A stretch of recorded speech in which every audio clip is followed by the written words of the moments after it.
في إثبات المعاد أحوال الأشقياء والسعداء سورة المدثر تفسير ابن كثير. الحمد لله رب العالمين والصلاة والسلام على أشرف الأنبياء وسيد المرسلين سيدنا محمد وعلى آله وأصحابه أجمعين. اللهم صل على سيدنا محمد وعلى آل سيدنا محمد كما صليت على إبراهيم وعلى آل إبراهيم في العالمين إنك حميد مجيد. أعوذ بالله من الشيطان الرجيم. بسم الله الرحمن الرحيم. كل نفس بما كسبت رهينة إلا أصحاب اليمين في جنات يتساءلون عن المجرمين ما سلككم في سقر قالوا لم نك من المصلين ولم نك نطعم المسكين وكنا نخوض مع الخائضين وكنا نكذب بيوم الدين حتى أتانا اليقين فما تنفعهم شفاعة الشافعين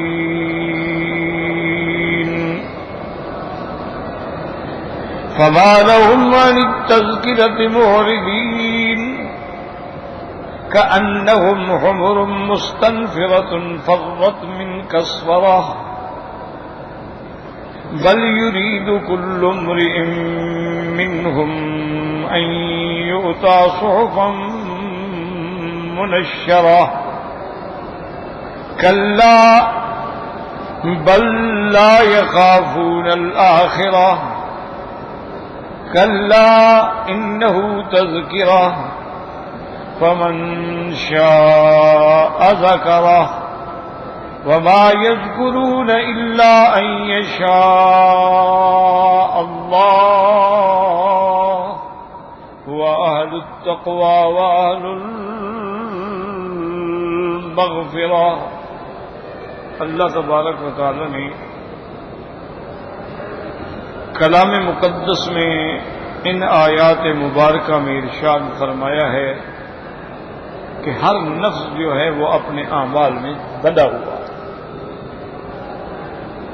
مگر وہ اصحاب الیمین جن کو نامہ اعمال دائیں ہاتھ میں ملیں گے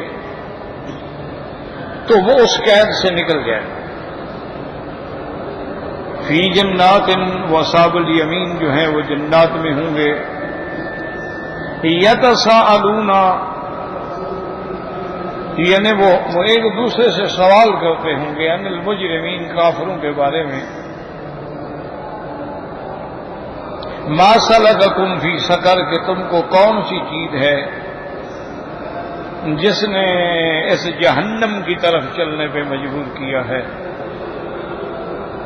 قالوا لم نک من المصلین وہ کہیں گے کہ ہم نماز پڑھنے والوں میں نہیں تھے، یعنی اللہ کی عبادت نہیں کرتے تھے. وَلَمْ نَكُ نُطْعِمُ الْمِسْكِينَ نہ اللہ کے بندوں پہ رحم کھاتے تھے. اب اس کے بعد کہیں گے وَكُنَّا نَخُوضُ مَعَ الْخَائِضِينَ. یاد رکھیں کہ كُنَّا نَخُوضُ، بعض علماء نے تو یہ فرمایا ہے کہ نخوض کا معنی یہاں ہے نتکلم، کہ ہم بھی بس باتیں کرتے تھے جیسے لوگ باتیں کرتے. جو لوگ کہتے رہے ہم بھی کہتے رہے، وہ استہزاء کرتے رہے ہم بھی کرتے رہے. ایک ترجمہ یہ ہے. اور بعض علماء کہتے ہیں نخوضوں کا معنی کہ کسی چیز میں ڈوب جانا، یعنی ہم بھی ان کے ساتھ اس گناہوں میں اور استہزاء میں ہم بھی انہی کے ساتھ ڈوب گئے، انہی کے ساتھ گمراہ ہو گئے. اس لیے بعض علماء نے فرمایا کہ ہم بھی گمراہ ہو گئے ان کے ساتھ جو گمراہ. اور اس کے بعد انہوں نے کہا وَكُنَّا نُكَذِّبُ بِيَوْمِ الدِّينِ، اور ہم قیامت کا انکار کرتے، تکذیب کرتے۔ یوم الدین کا معنی کیا ہے؟ یوم الجزاء، یعنی یوم القیامت۔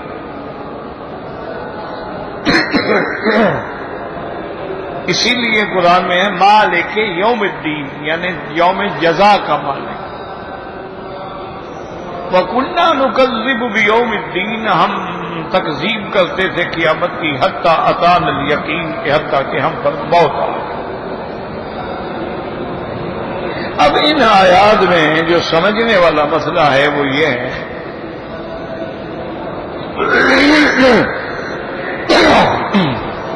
کہ بھئی نماز نہ پڑھنا ٹھیک ہے، بڑا گناہ ہے، غریبوں کی مدد نہ کرنا یہ بھی بڑی بری صفت ہے، ہر غلط کار کے ساتھ مل کے باتوں میں لگ جانا یہ بھی بڑی بری صفت ہے، لیکن تکذیب بالدین جو ہے یعنی قیامت کا انکار، یہ تو سب سے بڑی برائی ہے اور کفر ہے، کیونکہ مسائل ہی تین ہیں: اللہ کی الوہیت، حضور صلی اللہ علیہ وسلم کی رسالت اور قیامت۔ یعنی اگر ان تین چیزوں میں کسی ایک پر بھی ایمان نہ ہو تو پکا کافر ہے۔ قیامت کو نہ مانے تب بھی کافر، میرے مدنی کی رسالت نہ مانے تب بھی کافر، خدا کی الوہیت نہ مانے تب بھی کافر۔ تو جو سب سے بڑا جرم تھا اس کو بعد میں ذکر کیا گیا۔ بات کو سمجھیں، پہلے جب تک سوال دماغ میں سمجھ نہیں آئے گا تو جواب کا تو کوئی پتہ بھی نہیں چلے گا نا۔ بھائی ہمیشہ یہ ہے کہ جو بڑی چیز ہوتی ہے، جو اہم چیز ہے، اس کا ذکر پہلے ہوتا ہے، اس کے بعد ہوتا ہے کہ لم نک من المصلین ولم نک نطعم المسکین وکنا نخوض، لیکن اصل جو ہے وہ تکذیب بالدین ہے،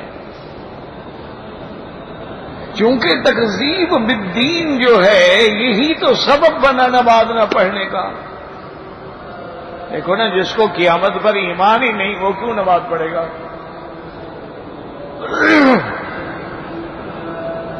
جس کو قیامت پر ایمان ہی نہیں وہ کیوں صدقہ خیرات اور زکوٰۃ دے گا؟ جس کو یہ پتہ ہو کہ بس ہم نے مر گئے، مٹی میں مل گئے، خلاص، اس کے بعد تو کچھ نہیں۔ ان ہی الا حیاتنا الدنیا نموت ونحیا وما نحن بمبعوثین، بس یہی زندگی ہے، اس کے بعد تو ہم نے کھڑا ہی نہیں ہونا قیامت میں۔ تو جس کا اللہ پر آخرت پر یقین نہ ہو، یاد رکھو اس کے لیے پھر اعمال صالحہ کی کیا ضرورت ہے؟ انسان اعمال صالحہ کیوں کرتا ہے؟ کہ میری آخرت اچھی ہو جائے، میری قبر اچھی ہو جائے، میرا حشر اچھا ہو جائے، لیکن جس کا ایمان ہی نہیں ہے وہ کیوں کرے گا؟ اس لیے مفسرین کرام نے اور محققین علماء نے لکھا ہے کہ دنیا میں نظام چلانے کے لیے، مثلا آدمی کے امن کو قائم رکھنے کے لیے پولیس کی ضرورت ہے، سی آئی ڈی کی ضرورت ہے، سیکورٹی کی ضرورت ہے، چوکیاں بنائی جاتی ہیں، رینجرز بٹھائے جاتے ہیں، پہرے کا انتظام کیا جاتا ہے کہ امن ہو۔ اللہ کا نظام ہی الگ ہے۔ اللہ فرماتے ہیں بس قیامت میں یقین اس کے دماغ میں بٹھا دو، پھر کسی پہرے کی ضرورت ہی نہیں۔ ابھی آپ دیکھیں کہ جن لوگوں کو اللہ کا خوف ہے وہ تہجد کے وقت اٹھتے ہیں، ان کو دیکھنے والا بھی کوئی نہیں ہوتا، ان کو دیکھنے والا بھی کوئی نہیں، اٹھانے والا بھی کوئی نہیں، جگانے والا بھی کوئی نہیں، لیکن اٹھ کے کھڑا ہے ہاتھ باندھ کے۔ کیوں؟ آخرت پہ یقین۔ اور جس کو یقین نہ ہو وہ دنیا میں محو ہے، ٹی وی میں، فلموں میں، لغو میں، لہو میں، لعب میں، اس کا کوئی تصور ہی نہیں، کہ اس کا یقین ہی نہیں کہ ہم نے اٹھنا ہے۔ تو مین چیز کیا ہے؟ آخرت کا یقین۔ اسی لیے اولیاء اللہ جو گزرے ہیں، اللہ ان کی قبروں پہ کروڑوں رحمتیں فرمائے، وہ فرماتے تھے اپنے مریدوں کو، بھئی روزانہ تم 10 منٹ کے لیے 24 گھنٹے میں صرف 10 منٹ بالکل تنہائی میں جب کوئی نہ ہو بیٹھ کے مراقبہ کیا کرو موت کا کہ میں نے مرنا ہے، میرا روح قبض ہونا ہے، یہ بستر، یہ آرام، یہ دولت سب ٹھاٹھ پڑا رہ جائے گا جب لاد چلے گا بنجارا، اور میں نے قبر میں جانا ہے جو بیت الوحشہ ہے، جو بیت الدود ہے۔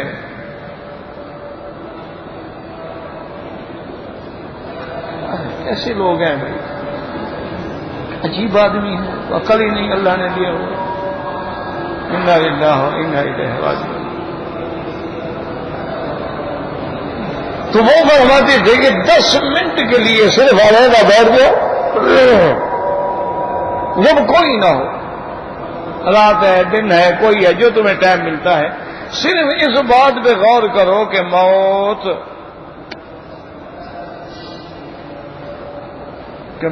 برحق، میں نے مرنا ہے، میرا جنازہ بھی اٹھنا ہے، میں نے قبر میں جا کے دفن بھی ہونا ہے، اور آج میں تھوڑی سی مٹی بھی برداشت نہیں کرتا ہے، منو من مٹی میرے اوپر ڈالی جانی ہے، اور پھر وہاں سوال جواب بھی ہونا ہے، وہاں اچھائی برائی کا جو ہے پتہ نہیں کیا ہو جاتا ہے، کیا مشکل ہے، اللہ عالم۔ 1 مہینہ ہو گیا یہ ٹھیک ہونے میں نہیں آیا۔ انا للہ و انا الیہ راجعون، اور کیا کہہ سکتے ہیں۔ تو وہ یہ فرماتے تھے کہ بس صرف موت کا مراقبہ کر لو 10 منٹ روز کا، تم دیکھو گے کہ تمہاری 1 مہینے کے اندر اندر حالت بدل جائے۔ اگر گناہ گار ہیں تو گناہ چھوڑ دیں، اگر ڈاکو ہے ڈاکہ چھوڑ دے گا، چور ہے چوری چھوڑ دے گا، مرنا ہے بھائی، قبر ہے۔ اور قبر تو ایسی چیز ہے کہ حضور پاک قبر پہ بیٹھے ہیں اور قبر نے صحابی کو پکڑ لیا۔ قبر تو ایسی چیز ہے، قبر تو ایسی چیز ہے کہ حضور نے فرمایا فاطمہ تھا سلیمی من مالی ما شئت، جو کچھ دنیا میں مانگنا چاہتی ہو مانگ لو، لیکن آگے یہ خیال نہ کرنا کہ میں آخری نبی کی بیٹی ہوں، نہیں، وہاں تو عمل پوچھے جائیں گے، وہاں حسب نسب نہیں ہوگا، فلا انصاب بینہم یومئذ ولا یتساءلون، نہیں پوچھا جائے گا تم سید ہو، قریشی ہو، کون ہو، تو یہ پوچھیں گے بھی اعمال کدھر ہیں، کیا کر کے آئے ہو۔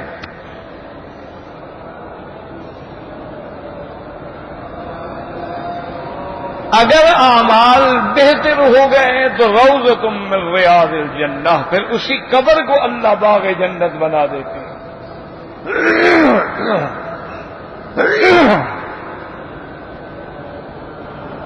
اور اگر عمل بہڑی ہوں تو اللہ معاف کرے اسی قبر کو حفرۃ من حفر النیران، جہنم کے گڑھوں میں گڑھا بن جائے۔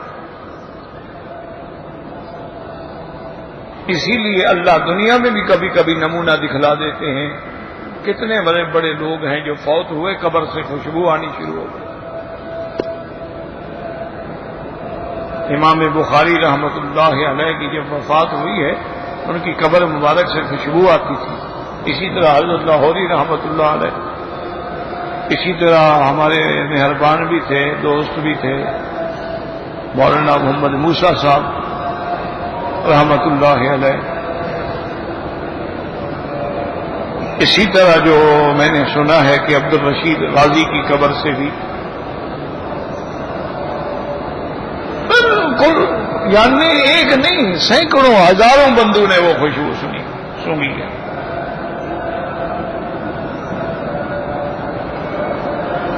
اور بعض میں تو یہ مشکل ہو گئی تھی ان بزرگوں کی قبر سے کہ لوگ مٹی لے جاتے تھے، تو اس لیے کچھ عرصے کے بعد اللہ نے پردہ ڈال دیا۔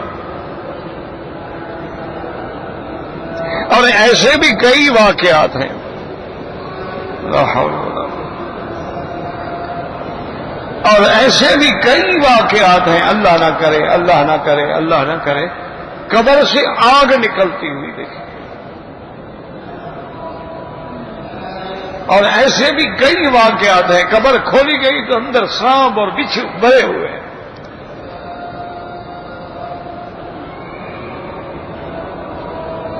تو اللہ نمونہ بھی دکھلا دیتے ہیں دنیا میں کہ کسی کو شک ہو تو دیکھ لو، کسی کو شبہ ہو تو دیکھ لو۔ اسی لیے یاد رکھیں کہ انبیاء علیہم السلام جتنے اللہ کے نبی ہیں، حضرت آدم علیہ السلام سے لے کر میرے آقا سرکار دو جہاں تک، اللہ کے تمام انبیاء قبر میں محفوظ ہوتے ہیں۔ حضور نے فرمایا ان اللہ حرم اجساد الانبیاء علی الارض، اللہ نے زمین پہ حرام کر دیا ہے، زمین کو طاقت نہیں کہ پیغمبر کے جثے کو چھیڑے۔ اسی طرح آپ دیکھیں شہداء ہیں، کتنے عرصے کے بعد قبریں کھلتی ہیں، دیکھو تر و تازہ ہیں۔ اسی طرح سے ایک بالکل ہمارے تقریباً یہ ضلع وہاڑی کے علاقے کا واقعہ ہے، ایک دیہاتی آدمی تھا، بوڑھا آدمی تھا، بزرگ آدمی تھا، لیکن پکا نمازی تھا، پکا۔ وہ مر گیا، دفن ہو گیا۔ اس کی قبر کے ساتھ جو بندہ دفن ہوا اس پہ اختلاف ہوا ان کے وارثوں کا کہ یہ اپنی موت نہیں ہے، یہ قتل ہے۔ بہرحال خلاصہ یہ ہے کہ مجسٹریٹ سے آرڈر لیے گئے، وہ قبر کشائی ہوئی، قبر کھولی گئی، اس بندے کی، دوسرے کی، اس بزرگ کی نہیں۔ اب وہ اس کی قبر کو جب کھولنے لگے تو یہ دیوار بھی ٹوٹ گئی، خبریں کٹھی تھی نہیں، جب اس قبر کو کھولا تو مٹی تو ہوتی ہے، دیوار کچی، تو یہ بھی کھول گئی تو دیکھا کہ اسی طرح سو رہے ہیں، کفن بھی میلا نہیں ہوا ہے، اور داڑھی پہ جو خوشبو لگائی تھی وہ ابھی معلوم ہوتا ہے ابھی کسی نے لگائی ہے۔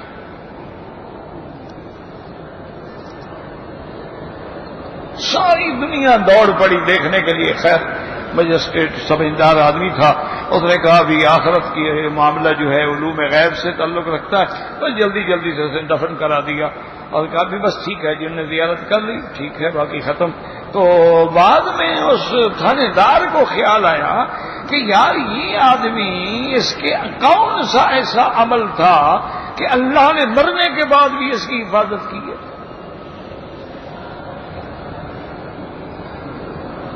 تو انہوں نے تحقیق کی، اس کی بیوی سے پوچھا بھی تمہارا خاوند کو، انہوں نے کہا میرا خاوند تو جاہل آدمی تھا بیچارہ، ہل چلانے والا آدمی تھا، لیکن جمعہ کی نماز پڑھنے کے لیے جاتا تھا یہاں سے 3, 4, 5 میل دور ایک مسجد میں، واپسی پہ وہ قاعدے لے آتا تھا، یہ بچوں کا قاعدہ نہیں ہوتا نورانی قاعدہ، اور ستارے لے آتا تھا، پہلا پارا، ایسے 10, 20 جو اس کے پاس پیسے ہوتے تھے وہ لے آتا تھا، اور مسجدوں میں جا کے بچوں کو دیتا تھا، بیٹا یہ قاعدہ تمہارے پاس نہیں ہے، قاعدہ لے لو، اچھا بھی تم سپارہ لے لو، اچھا جی تم یہ لے لو، بس یہی کام کرتا تھا۔ تو اس کی وجہ سے کہ اس نے ان کو قرآن پہنچایا، اللہ نے اس کی موت کے بعد بھی حفاظت فرما دی۔ تو بس یہ سب سے بڑا علاج ہے، اپنی موت کو یاد کر لو نا، سارے گناہ ختم۔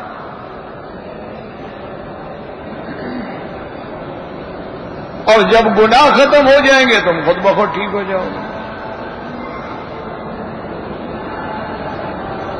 یہ جو ہے نا جی، یہ آسان مسئلہ ہے، اس میں کسی پیر کی ضرورت نہیں ہے، کسی بزرگ کی ضرورت نہیں ہے، کسی ختم کی ضرورت نہیں ہے، اکیلے بیٹھ گئے اور سوچنا شروع کر دیا کہ میں نے مرنا ہے۔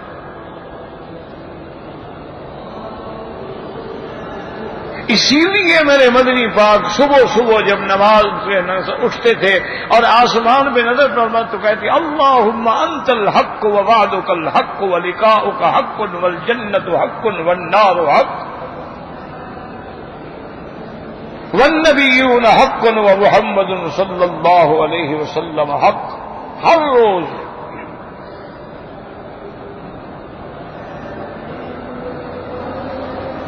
جب یہ یقین کامل بٹھا دیا جائے نا جی دل میں، بس سارے مسئلے حل ہو جاتے ہیں۔ پھر دیکھو نماز میں کیسے اسی لیے حضور نے فرمایا نا ایسے نماز پڑھو کل مودع، گویا کہ آخری نماز پڑھ رہے، اس کے بعد میں مر جاؤں گا تو پھر کون نماز پڑھے گا؟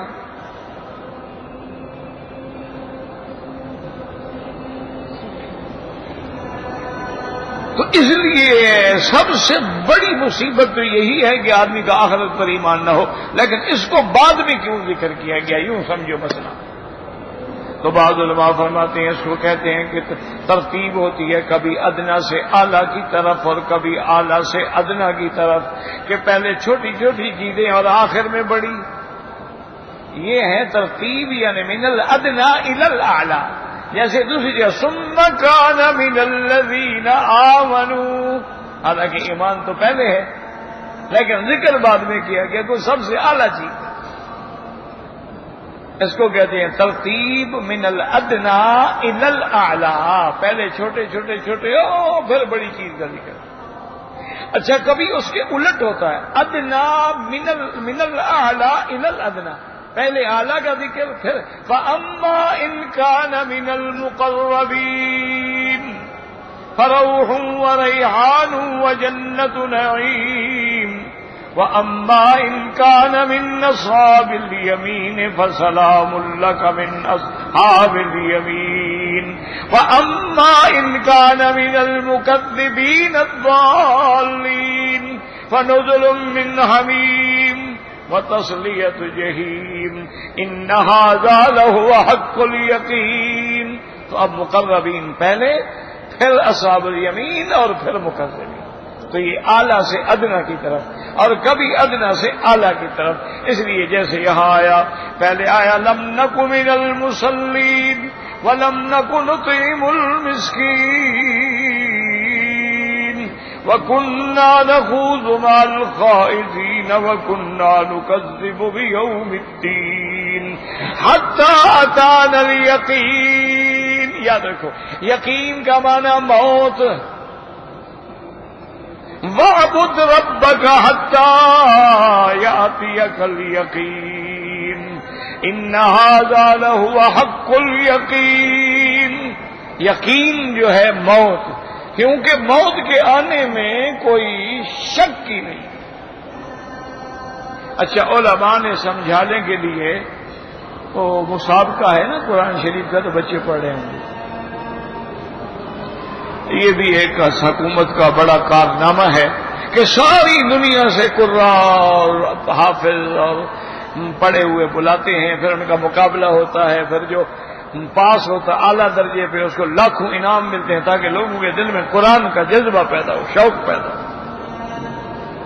آپ جا کے دیکھیں نا، آپ حیران ہوں گے، کوئی انڈونیشیا ہے، کوئی نائجیریا کا ہے، کوئی افریقہ کا ہے، کوئی کالا ہے، کوئی لمبا ہے، کوئی چھوٹا ہے، کوئی گورا ہے، کوئی لال ہے، کوئی سرخ ہے، کوئی ایسے کمزور سے بچے ہیں ایسا قرآن پڑھ رہے ہوتے ہیں، سبحان اللہ۔ پھر قرآن کے سارے مدارج ہیں، تجوید بھی ہے، ترتیل بھی ہے، حدر بھی ہے، تفسیر بھی ہے، پھر حصے ہیں، پہلے 10 پارے، دوسرے 10 پارے، آخری پورا قرآن، آدھا قرآن، چوتھا حصہ، 3 پارے، پھر تفسیر کے ساتھ، ترجمے کے ساتھ، بغیر تفسیر۔ یہ بہت بڑا اس حکومت کا کارنامہ ہے، اللہ تبارک و تعالیٰ ان کو جزائے خیر دے۔ اور ان حفاظ کو جو بلایا جاتا ہے ان کو 5 اسٹار ہوٹلوں میں ٹھہرایا جاتا ہے تاکہ ان کو پتہ لگے کہ عزت والے تو تم ہو، وی آئی پی تو تم ہو، وہ وی آئی پی تھوڑے ہیں جو ملکوں کو کھا جائیں، لوٹ جائیں، غریبوں کا مال لوٹ جائیں، وہ تو ڈاکو ہوتے ہیں، ان کا مقام تو جیل ہونا چاہیے نہ کہ 5 اسٹار ہوٹل ہونے چاہیے۔ اس لیے ان کو 5 اسٹار ہوٹلوں میں ٹھہراتے ہیں، باقاعدہ اعزاز اکرام ہوتا ہے، گورنر آ کے ان کے افتتاح کرتے ہیں، ان کو پتہ لگے کہ قرآن کی عزت کیا ہے۔ مجمع الفہد جو ہے، اللہ اس کی قبر پہ کروڑوں رحمتیں کرے ملک فہد پہ، جو مدینے پاک میں ہے، کبھی آپ جائیں تو اس کی زیارت کریں جا کے۔ وہ جو مجمع ہے، یعنی جو پریس لگائی نا قرآن چھاپنے کے لیے، وہ اتنا بڑا یعنی کمپلیکس ہے کہ دنیا اس کا مقابلہ نہیں کر سکتی۔ یہ سارے قرآن وہاں کے چھپے ہوئے ہیں نا جو حرم میں رکھے، کاغذ دیکھو، چھپائی دیکھو، تصحیح دیکھو، صیحت دیکھو، مجال ہے کہ ایک حرف کی غلطی نکال سکو۔ اچھا پھر ہر زبان میں، ہر خط میں، خط کوفی بھی ہے، نستعلیق بھی ہے، نسخ بھی ہے، اور ہر قرات پہ 7 قراتیں، ہر قرات پہ قرآن چھاپا ہے۔ اتنا بڑی خدمت ہے کہ یہ کہہ دینا تو آسان ہے. اور ہر سال حجاج کو لاکھوں قرآن مفت میں تقسیم ہوتے ہیں. ایئرپورٹ پہ جا رہے ہیں، ہدیہ کم، ہدیہ لے لو، ہدیہ لے لو، ہدیہ لے لو. اب اسی قرآن کی فوٹو کاپیاں کر کے لوگ چھاپ رہے ہیں، لیکن اس کا مقابلہ نہیں ہو سکتا. یہ کاغذ ہی ان کو نہیں مل سکتا. اچھا، پھر ایسی مشینری لگائی گئی ہے وہاں، بھئی بعض قرآن لکھتے لکھتے غلطی ہو گئی، کوئی صفحہ الٹ ہو گیا، کوئی غلط ہو گیا، کہیں کوئی خطا ہو گئی، بھئی اب یہ سارے اور ورقے جو اکٹھے ہو جائیں گے تو اس کو اس مشین میں ڈالتے ہیں، وہ ان کو فوراً جلا کے راکھ بنا کے ہوا بنا کے ہوا میں ملا دیتی ہے تاکہ کسی کا پاؤں نہ آئے. کئی کافر لوگ ہیں کہ جنہوں نے مجمع الفاظ کی وجہ سے اسلام قبول کیا. تو یہ تو بہت بڑی خدمت ہے. ہم تو انعام دیتے ہیں نا جی، کرکٹ کھیلنے والوں کو، ہاکی کھیلنے والوں کو جی جیت جائیں 10 لاکھ. کبھی کسی حافظ کو بھی دیا 10 لاکھ، کبھی کسی بخاری شریف پڑھانے والے کو بھی دیا ہے آپ نے 10 لاکھ. کبھی جب بڑے آدمی مر جاتے ہیں اپنے جنازے پڑھانے والوں کو بھی تم نے 10,000 دیا ہے. کھلاڑیوں کے لیے پیسہ ہے. ریس کورس میں لڑکیاں دوڑیں تو پیسہ ہے، لڑکیاں رسے کھینچ رہی ہیں تو پیسہ ہے. کیونکہ ہمارا تو پیسہ ان کے لیے ہے نا جی. اصل وجہ یاد رکھو کہ جس آدمی کے پیسے اچھے کاموں میں نہ لگے نا، سمجھ لو اللہ ناراض ہے، وہ پیسہ لگانے ہی نہیں دیتا. اور جن پہ اللہ راضی ہوتا ہے ان کا پیسہ حرام میں لگتا ہی نہیں.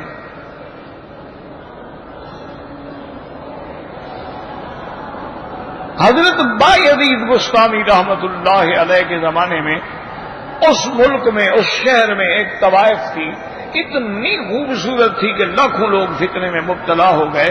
حضرت کو اطلاع دی گئی تو حضرت نے کہا اچھا ٹھیک ہے. تو رات کو آپ نے تھوڑا سا لباس بدلا اور اس کے کوٹھے پہ پہنچ گئے. اس نے دیکھا مولوی آدمی داڑھی کے ساتھ. خیر انہوں نے کہا ٹھیک ہے، ہم نے تو پیسے لینے ہیں، داڑھی والا ہو یا داڑھی منڈا ہو. انہوں نے کہا تم ایک رات کے کتنے پیسے لیتی ہو؟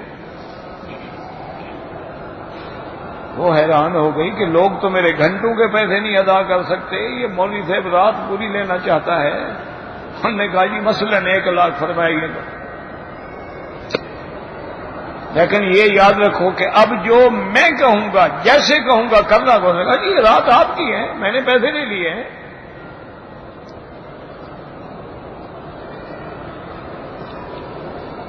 اس کے کمرے میں چلے گئے، گٹھڑی کھولی، اس سے کپڑے نکالے زنانہ، فرمایا کہ جاؤ غسل کرو اور یہ کپڑے پہنو. ٹھیک ہے، وہ چلی گئی. اب ادھر پیسے لیے ہیں، جو کچھ اس کی مرضی ہے، ٹھیک ہے. اب ایک رات میں تو اس کا حکم ماننا ہے. کپڑے پہن کے آ گئی، فرمایا کہ یہ مصلح ہے، اپنا مصلح بچھایا، پھر ایک چادر بچھائی. کہا تم ادھر کھڑی ہو جاؤ، جیسے میں نماز پڑھوں تم بھی اسی طرح پڑھتی رہو. اس نے کہا جی مجھے تو آتا نہیں کچھ. اس نے کہا کچھ نہیں آتا نا، بس جیسے میں کہوں اسی طرح. اللہ اکبر، میں رکھوں میں جاؤں تم بھی جو کچھ نہیں آتا نہ پڑھو. جب حضرت نے سر سجدے میں ڈالا تو اپنے اللہ سے فریاد کی کہ مولا اپنی عزت کو داؤ پہ لگا کر کہ دنیا کیا کہے گی، میں نے اس کا خیال نہیں کیا. میں نے تیری اس بندی کو جہنم سے بچانے کے لیے یہاں تک تو میں لے آیا ہوں، دلوں کے پھیرنے والے تو آپ ہیں. 2 رکعت پڑھی، دعا مانگی، اس کے بعد کہا اچھا بیٹی السلام علیکم. اس نے کہا حضرت کہاں ہے؟ میں اپنی مسجد میں جا رہا.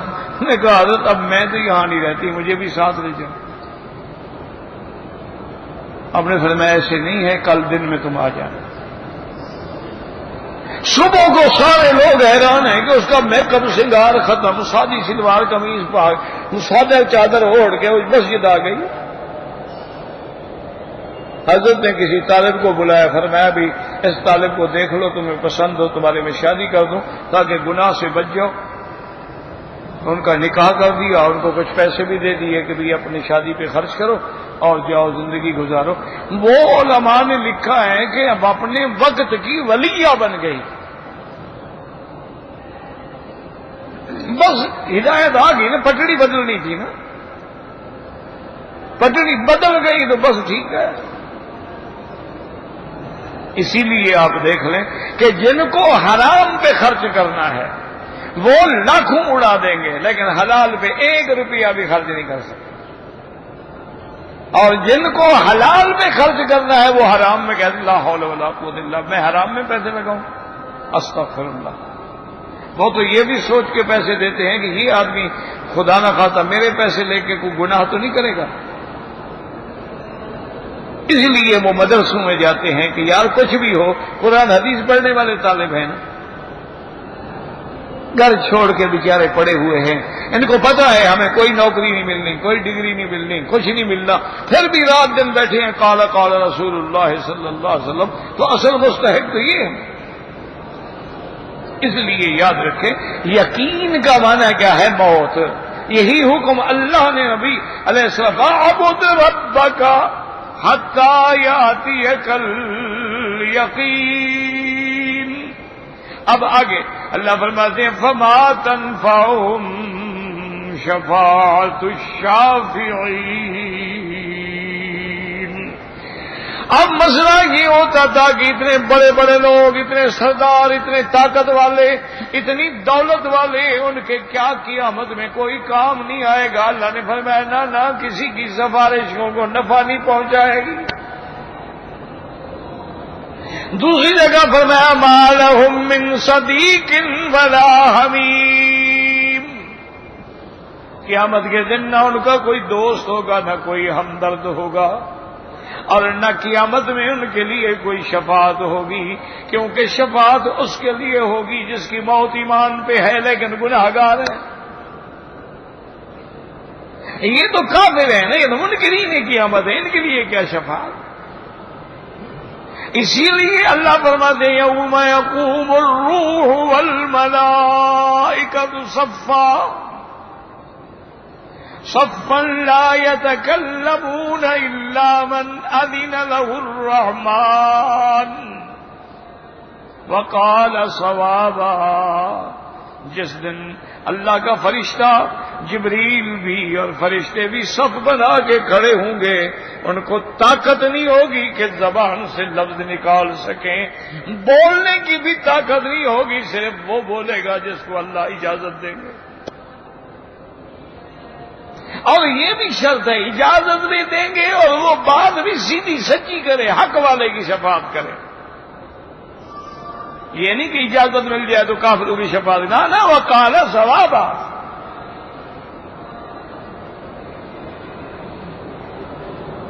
اسی لیے قرآن پاک نے رات دن آپ پڑھتے ہیں آیت الکرسی پڑھتے ہیں اور اس کے اندر پڑھتے ہیں یعلم ما بین ایدیہم وما خلفہم، اور اس سے پہلے آتا ہے من ذا الذی یشفع عندہ الا باذنہ۔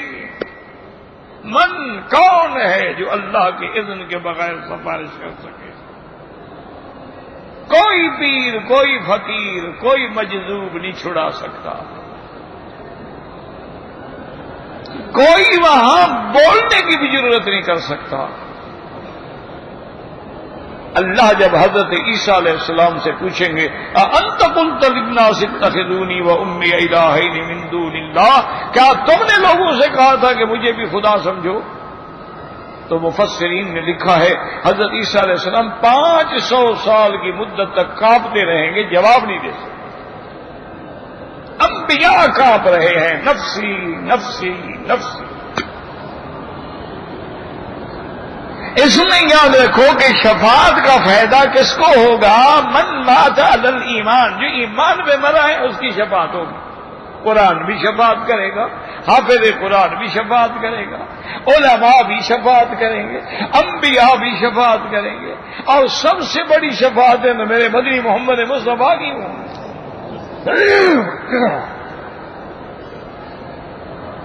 اور آپ نے یہ بھی فرما دیا شفاعتی لامتی من امتی لاہل الکبائر، میری امت کے جو کبیرہ گناہوں میں مر گئے ہیں توبہ نہیں کر ان کے لیے بھی میں شفاعت کروں.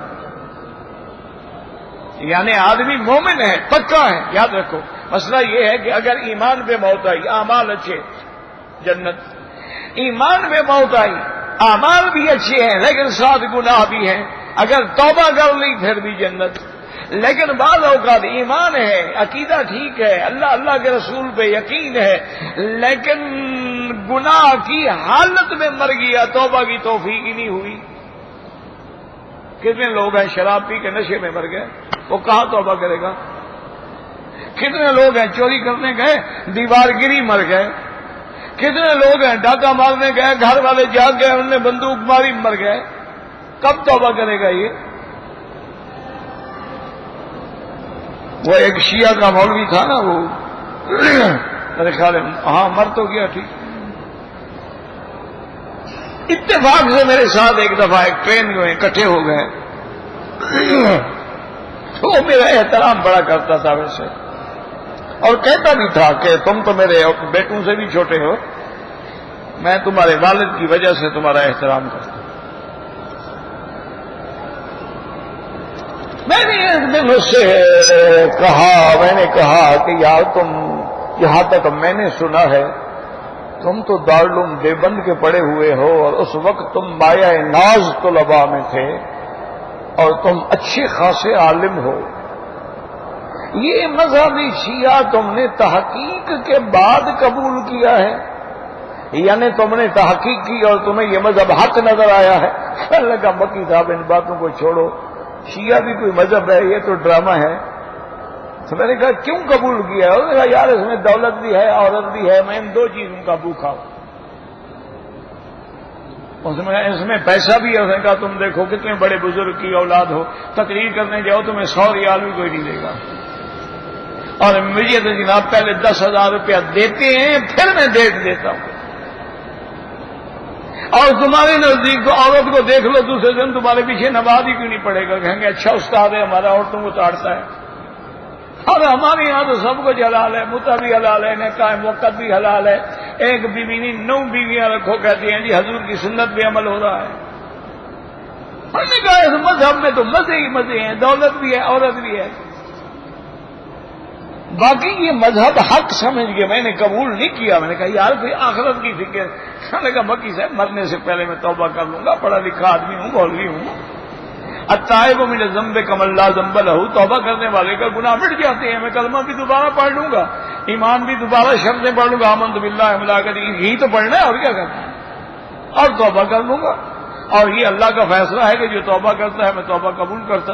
اور میں نے کہا بدبخت پتہ نہیں تمہیں توبہ کرنے کا وقت ہی نہ ملے. اس نے کہا پھر اللہ جہنم لکھ چکا ہے تو میں کیا کروں. بڑا لکھا آدمی تھا، بہت قابل ترین آدمی تھا. میں نے دیکھا ہے عربی عبارات جو ہے نا، جیسے وہ کتاب پکڑ لیتے تھا ایسے پہلی سطر دیکھا ایسے اگلی عبارتیں خود عربی کی پڑھتا چلا جاتا تھا، اور جھوٹ ہوتی تھی، وہ کتاب میں نہیں ہوتی تھی. لیکن اس کی عربی اتنی اچھی تھی کہ کوئی آدمی پکڑ نہیں سکتا تھا جب تک عالم نہ ہو. انجام پتہ ہے کیا ہوا؟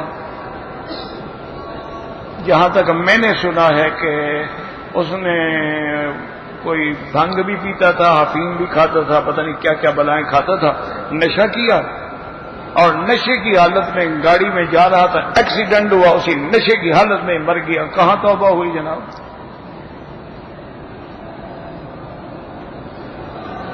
انا للہ و انا. اس لیے ہمیشہ یاد رکھیں کہ موت، سب سے پہلے موت کا فکر کرو. اسی لیے باقاعدہ کتابوں میں کہ حسبنا اللہ عند الموت، حسبنا اللہ عند القبر، حسبنا اللہ عند السؤال، حسبنا اللہ عند الصراط، حسبنا اللہ عند الميزان، حسبنا اللہ عند الجنة والنار، حسبنا اللہ عند اللقاء، حسبی اللہ لا الہ الا هو علیہ توکلت والیہ انیب. یاد رکھو اگر اللہ کی مدد شامل حال نہ ہو تو پھر بندہ نہیں بچ سکتا. اس لیے یاد رکھیں کافروں کی کوئی شفاعت نہیں ہوگی ان کے لیے. اور اسی آیت سے دلیل ہو گئی جب کافروں کی نہیں ہوگی تو مومنوں کی ہوگی. اس لیے بات یاد ہے جب کافروں کے لیے نفی ہے تو مومنوں کے لیے تو خود بخود ثابت ہو گئی. بھئی یہ چیز کافر کو نہیں ملے گی مانا مومن کو تو ملے گی. اس لیے قرآن کی اسی آیت سے یہ بھی ثابت ہے کہ شفاعت برحق ہے. حضور کی شفاعت کبریٰ بھی ہوگی, کئی شفاعتیں ہوں گی. اور حافظ قرآن اپنے خاندان کے 10 آدمیوں کی سفارش کرے گا, الذین وجبت لہم النار, جن کو جہنم کے پروانے مل چکے ہوں, ان کی شفاعت سے چھوٹ جائے. اچھا قرآن کی صورتیں بھی شفاعت کریں گی کہ یا اللہ یہ بندہ سورت ملک کہے گی مولا یہ روز مجھے پڑھتا تھا, روز پڑھتا, یا تو مجھے اپنے قرآن سے نکال دو یا اس کو جہنم سے نکال دو. تو اللہ کے قرآن بھی سفارش کرے گا. بس دعا یہ کرو کہ عقیدہ صحیح. اگر عقیدے میں لچک ہے تو پھر نہ قرآن چھڑائے گا نہ انبیاء چھڑائے گا. سب سے بڑی بات عقیدہ ہے اور اسی کے لیے کوشش کیا کرو. حضرت قاضی احسان مرحوم فرماتے تھے کہ جب میں چھوٹا تھا تو میں جب باہر سے آتا تو اماں کہتی اچھا بیٹا کلمہ سناؤ, کلمہ پڑھو, لا الہ الا اللہ پڑھتا, لا الہ الا اللہ. اچھا پھر باہر سے اچھا بیٹا کلمہ سناؤ, لا الہ الا اللہ. کھانا کھانے بیٹھتا کہتی بیٹا پڑھو بسم اللہ الرحمن الرحیم, کلمہ سناؤ, لا الہ. ایک دن کہتے ہیں میں تنگ آ گیا, میں نے کہا اماں تو مجھے کافر سمجھتی ہو کیا؟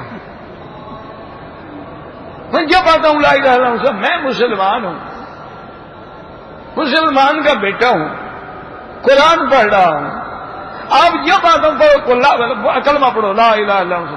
نے کہا بیٹا مجھے پتا ہے الحمدللہ تم ایمان والے ہو, میں اس لیے پڑھاتی ہوں کہ زبان پہ تیرے کلمہ ایسا چڑھ جائے کہ جب موت کا وقت آئے تو خود بخود جاری ہو جائے لا الہ الا اللہ محمد رسول اللہ.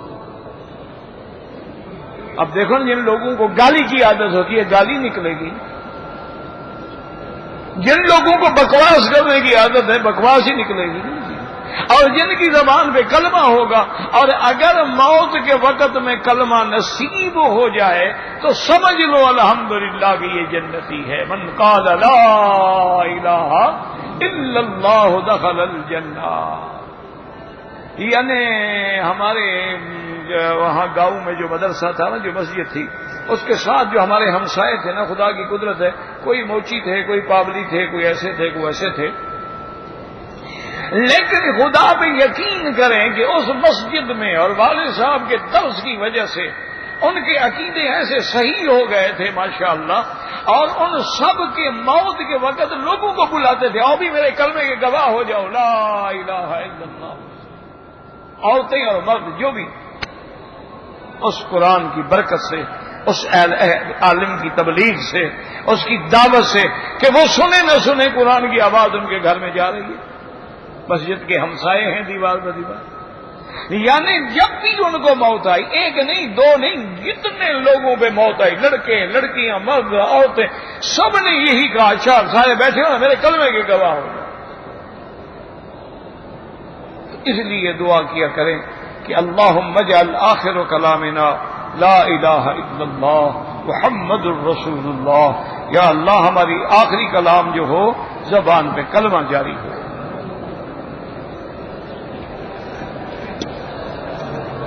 ایک سے زائد کے ساتھ صحبت کرنے کا کیا؟ اچھا ادھر ہے, نکاح کے بعد خلوت سے پہلے ولیمہ. ولیمہ کا معنی یہی ہوتا ہے کہ میاں بیوی جب ملے اس کے بعد ولیمہ کیا جائے.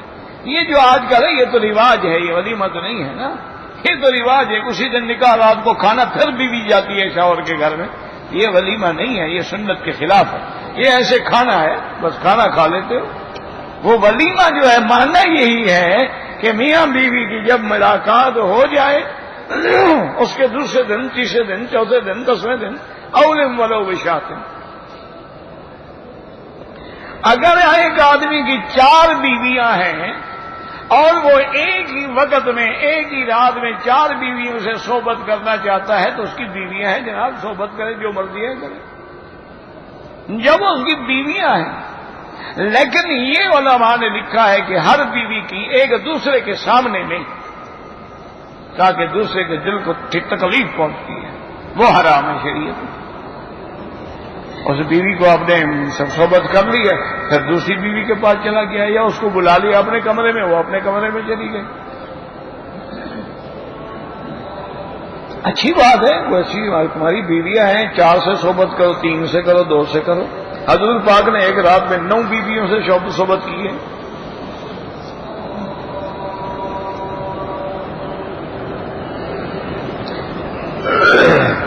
کہتے ہیں کہ ایک عورت کا نکاح تو ہو گیا ہے، لیکن وہ دوسرے آدمی سے شادی کرنا چاہتی ہے تو اس سے طلاق حاصل کرے، وہ طلاق نہ دے وہ شادی نہیں کر سکتی۔ جب تک شوہر طلاق نہیں دے گا وہ شادی نہیں کر سکتی کسی بھی شکل میں، کھلو کر لو پھر اس کو سب کچھ واپس کرو۔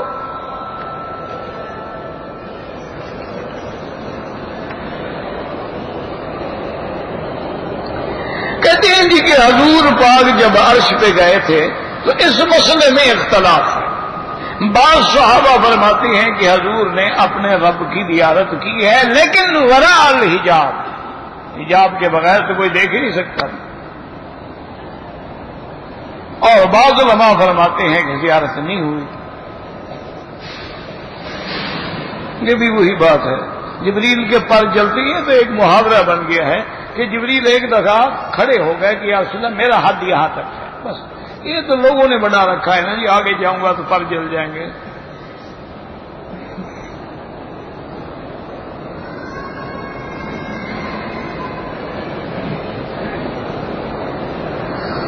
میرے ایک بھائی نے اپنی بیوی کو 3 طلاقیں دی ہیں، پھر کسی مولوی سے فتویٰ لے آیا کہ یہ ایک ہے، تو ٹھیک ہے وہ انشاءاللہ پھر ثواب جزا جو ہے وہ فتوے دینے والے پر، آپ کیوں نہ اس کے ساتھ کھانا کھائیں، یہ کافر تو نہیں ہو گیا نا، وہ زیادہ سے زیادہ احناف کے نزدیک گناہگار ہے، کیونکہ احناف کے نزدیک 3 طلاقیں 3 ہوتی ہیں، جب تک اس عورت کا حلالہ نہ ہو وہ پہلے شوہر پہ حلال نہیں ہو سکتی۔ لیکن بعض علماء نے فتویٰ دیا ہے تو پھر ساری ذمہ داری فتوے والوں پر ہے۔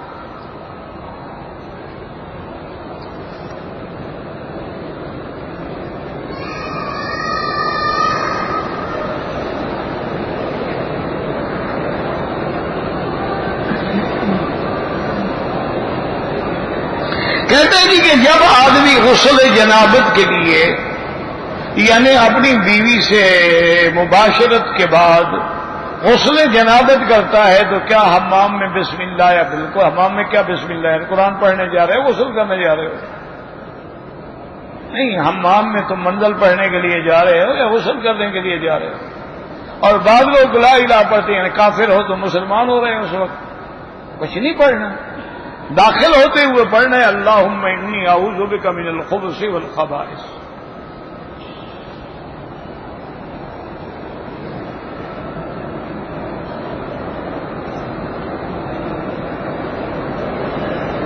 کہتے ہیں جی کہ میں نوجوان ہوں، میں اپنی پوری زندگی حضور پاک صلی اللہ علیہ وسلم کی اتباع میں گزارنا چاہتا ہوں، لیکن بد نظری ہوتی ہے، میں غیر عورتوں کو دیکھتا ہوں، اس سے میں نہیں بچ سکتا، اللہ والوں کی صحبت اختیار کرو، اہل اللہ کے ساتھ رہو، جب اچھے لوگوں کے ساتھ رہو گے تو اچھے بن جاؤ گے انشاءاللہ۔ پہلے تو وہاں موقع ہی نہیں ملے گا نا تمہیں عورتیں دیکھنے کا، تو اس میں تمہاری اصلاح بھی ہو جائے۔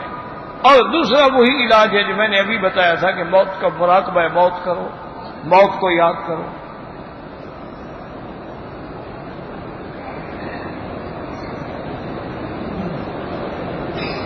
نفس پہ کنٹرول کرنے کا طریقہ یہی ہے نا کہ موت کا مراقبہ کرو۔ جب ہر وقت موت سامنے ہو گناہ کیسے ہوگا؟ دیکھو نا، جب کسی عورت کو دیکھنے لگو خیال ہو کہ قبر میں جانا ہے، انہی آنکھوں میں گرد ماریں گے فرشتے، پھر کیسے دیکھے گا؟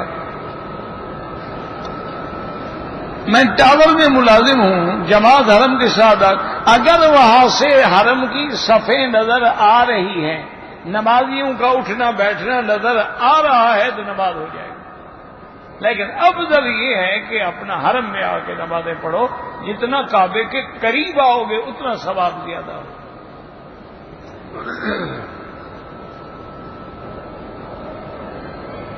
کہتے جی کہ بعض لوگ یہاں پاؤں نہیں دھوتے، وہ مسح کر لیتے ہیں۔ حنفی مسلک میں مسح الخفین تو جائز ہے، لیکن خفین سے مراد یہ ہے کہ چمڑے کے موزے ہوں جن میں پانی اثر نہ کرے، لیکن حنابلہ رحمہم اللہ کے نزدیک باریک جراب پر بھی جائز۔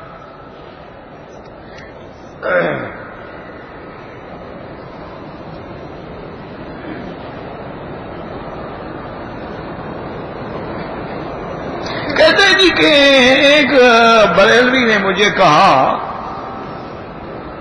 کہ حضور صلی اللہ علیہ وسلم کو علم غیب تھا کہ آپ دو قبروں پہ گزرے تو فرمایا انہما لیعذبان، ان دو کو عذاب ہو رہا ہے، اور عذاب بھی اس گناہ کی وجہ سے ہو رہا ہے۔ یہ غیب کا علم ہے، یہ غیب کا علم ہے، حدیث پوری پڑھو، اللہ نے مجھے خبر دی ہے، یہ اطلاع علی الغیب ہے، علم غیب نہیں ہے۔ اللہ اطلاع دے دے ٹھیک ہے، اللہ واہی بھیج دے، اللہ الہام کر دے، اللہ القاء کر دے، یہ علم غیب تھوڑا ہے۔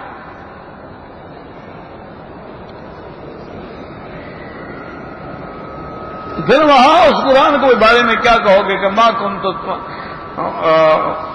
اللہ کے نبی نے فرمایا کہ لا ادری ما یفعل بی ولا بکم، مجھے تو اپنا بھی پتہ نہیں کہ کیا ہوگا۔ حالانکہ اللہ کے نبی تو معصوم ہیں۔ میں نے پہلا حج کیا ہے، بال منڈوایا، لیکن چوتھا حصہ ٹھیک ہے، ٹھیک ہو گیا، کوئی دم نہیں۔ عورت کو اگر حیض کی حالت ہے تو حیض کی حالت میں سبحان اللہ الحمدللہ تسبیحات پڑھ سکتی ہیں، بالکل پڑھ سکتی ہیں۔ بعض علماء تو کہتے ہیں قرآن بھی پڑھ سکتی ہیں۔ امام ابو حنیفہ فرماتے ہیں قرآن نہیں پڑھ سکتی، ذکر کر سکتی۔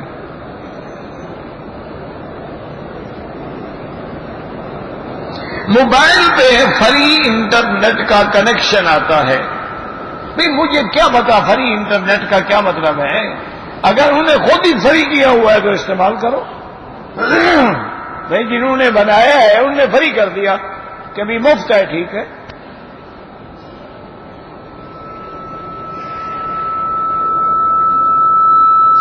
کہتے ہیں جی کہ اگر ہم نے کسی سے پیسے لینے ہیں، وہ نہیں دے رہا ہے تو اللہ پہ چھوڑ دیں، قیامت میں تو دے گا نا، دنیا میں نہیں دے گا، قیامت میں کہا جائے گا۔ اور وہاں تو ہمیں زیادہ ضرورت ہوگی یہاں سے، اور پھر یہاں پیسے دے گا، وہاں تو نیکیاں دے گا ہمیں۔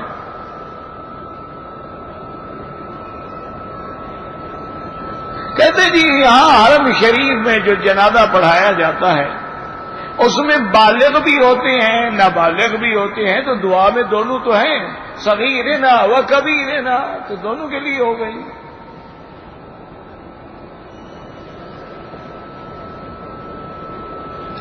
ایک آدمی نے عمرہ کیا، عمرہ کرنے کے بعد جدے چلا گیا، وہاں جا کے اس نے بال کٹوائے، دم پڑ گئی۔ عمرے کا ہر کام مکے میں ہوگا، طواف بھی حرم میں، صفا بھی حرم میں، بال کٹانا بھی حرم میں۔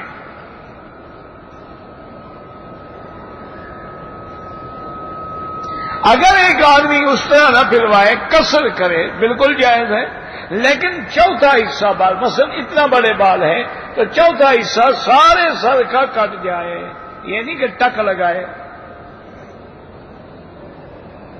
زمزم کے پانی سے چائے بنا سکتے ہیں، بنا سکتے ہیں۔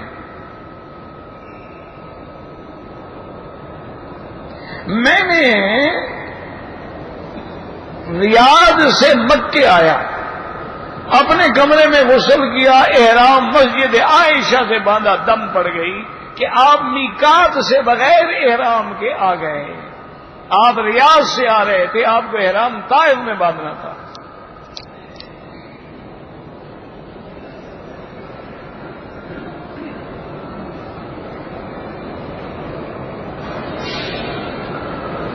آدمی نے بیوی کو 3 دفعہ طلاق دی ہے، گھر والے کہتے ہیں کہ بیوی کو گھر رکھوں، جب آپ نے 3 طلاق دے دی گھر کیسے رکھو گے؟ تو بات ختم ہو گئی۔ عدت کے بعد ختم. ویسے بھی 3 طلاق کے بعد تو کوئی رجوع کی حل ہی نہیں ہے نا. تو اس لیے گھر میں رکھنے کا تمہیں کوئی حکم نہیں ہے. وہ کسی دوسرے آدمی سے شادی کرے, اور وہ جب شادی کرے تو وہ بھی کرائے والی شادی نہ ہو. یاد رکھو یہاں رواج ہو گیا ہے نا. اچھا بہت سارے لوگوں نے, مجھے کسی نے کہا کہ بورڈ لگائے ہوئے ہیں کہ جی حلالہ کے لیے یہ سینٹر ہے جس میں حلالہ کرانا ہو. حالانکہ حضور پاک کی حدیث ہے کہ لعن اللہ المحلل والمحلل لہ, حلالہ کرانے والا اور کرنے والا دونوں میں اللہ کی لعنت. وہ تو حکم یہ ہے حتیٰ تنکح زوجا غیرہ, وہ جا کے کسی اور سے شادی کرے. مقصد اسلام کا یہ ہے کہ جس ظالم نے تمہیں 3 طلاقیں دی ہیں پھر اس کے بعد کیوں آنا چاہتی ہو؟ خبردار مت آؤ, جا کے دوسری جگہ شادی کرو. اسی دل میں پھر پاؤں دینا چاہتی ہو جہاں سے سانپ نے ڈسا ہے تمہیں. وہ 1 طلاق بھی تو دے سکتا تھا, 2 بھی دے سکتا تھا. اس نے 3 تمہیں دی ہیں, تو اب اس کے بعد نہ آؤ. مقصد یہ ہے کہ جب وہ دوسری جگہ شادی کرے گی تو انشاءاللہ اس کا دل اللہ کرے گا اس سے لگ جائے گا, چھوڑے دفعہ کرے اس کو. ہاں اب یہ بات ہے کہ اس نے دوسری جگہ شادی کر لی, اس مر گیا وہ, تو اب عدت گزار کے پہلے شوہر کے ساتھ نکاح کر سکتے. یا شادی کر لی اس نے پھر اپنے منشے سے طلاق دی. یہ نہیں ہے جیسے ہمارے یہاں رواج ہے کہ کسی دوست کو کہہ دیتے ہیں, یہ آدمی نعوذ باللہ اپنے بھائی کو کہہ دیتا ہے کہ بھی 1 رات کے لیے نکاح کر لو, 1 رات کے بعد تم صبح دوسرے دن طلاق دے دینا, پھر جب عدت گزر جائے گی میں نکاح کر لوں. یہ تو لعنت ہے. لعن اللہ المحلل والمحلل لہ.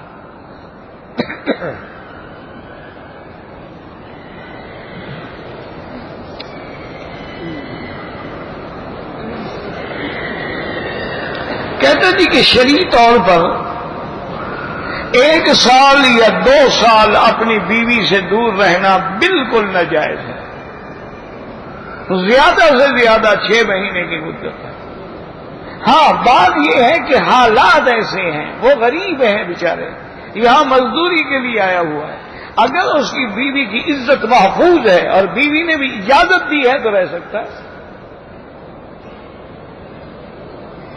اگر اس کی سب سے پہلی چیز یہ ہے کہ تم ادھر آ گئے, تمہاری بیوی محفوظ ہے کہ نہیں.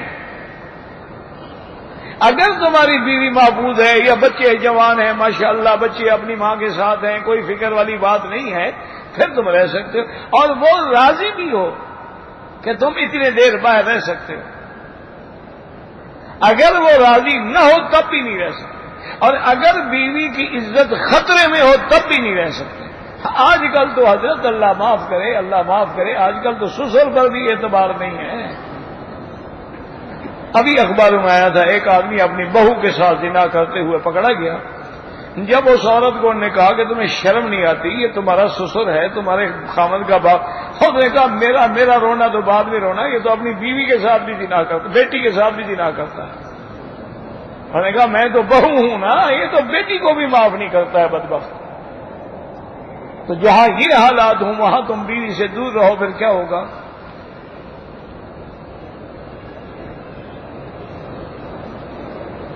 بہرحال وہی ہے کہ اگر تمہارا گھرانہ محفوظ ہے, بیوی محفوظ ہے, اس کی عزت محفوظ ہے, اور تمہارے وہ باہر جانے پہ راضی ہے, تو پھر تم باہر رہ سکتے ہو, کوئی بات نہیں.